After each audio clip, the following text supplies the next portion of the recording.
As our country begins to reduce operations in the Middle East and bring more of our troops home, we will need to have the right programs to address their needs.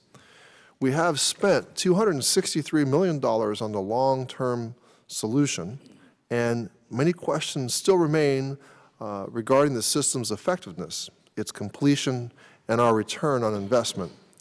The system does not yet process all claims from beginning to end, and there is quite a bit of human intervention necessary to complete claims. When the Veterans Administration first began processing claims with the short-term solution, it took about 45 minutes to process an original claim. Years later, with millions of dollars spent, it takes about the same time to process an original claim. I do not see the anticipated gains that were visualized when the VA and SPAWAR came here to our subcommittee and testified before us. As always, we are open to ideas on how to improve this custom design system. Besides the cost and problems with the LTS, we need to know where completion of the LTS ranks for the VA. Is the LTS first on the IT priority list, or has this now tumbled to the bottom of the list? I hope the VA came prepared today to discuss where they are in completing the LTS and what will be the remaining cost. I know Congress has made some changes of the new program. VA stated unequivocally that the system used for decades to process Montgomery GI Bill claims would not be able to handle the more complex post-9/11 program.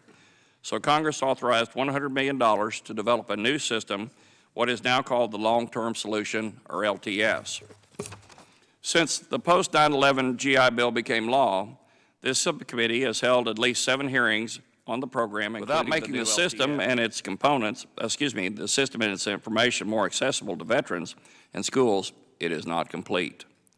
I would add to that the ability to provide a robust analyst function to enable the VA and Congress to make better informed decisions on the education and training benefits in the future.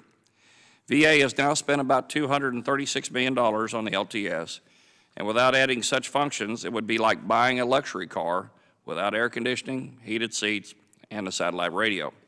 Several times in the response of the VA to our pre-hearing questions, the VA stated that future releases and functionalities for the LTS would be subject to priorities and IT funding. Can you tell us where the LTS falls in the IT priority list at the VA at this time? And so in fiscal year 13, we've focused our dollars on the compensation pension side of the system. Congressman Runyon had referred to the VBMS system, the Veterans Benefits Management System that we're rolling out right now. We believe that subject to availability of funding in 14, there are improvements that can be made to the system. And we also are looking to identify funding inside of our 13 budget still to provide to improvements in the 13 system. So the specific answer to your question, Congressman, is it's one of the first things we will fund in addition to what we're doing right now when we identify the available funding. We must have regulations for the GI Bill law passed over 2 years ago, Public Law 111-377. Schools are being held liable for overpayments by policies that are not in alignment with existing regulations, and schools are expected to comply with legislation that has not been regulated. The VA Once certification data entry system still requires schools to upload data multiple times for the same student, one student at a time. There are no batch uploads. Certifying officials are advised to input only one change per day for each student to ensure they are received correctly at the regional processing office, and the ability to modify, update, or correct some inputs is severely limited, if not impossible, to do electronically. Chapter 33 claims processed by the LTS automated functionality are now paid very quickly, as soon as 5 workdays from submission from our observation. But this is still a minority of supplemental claims and includes no original claims. LTS must continue to evolve so it is able to process more complex claims and changes.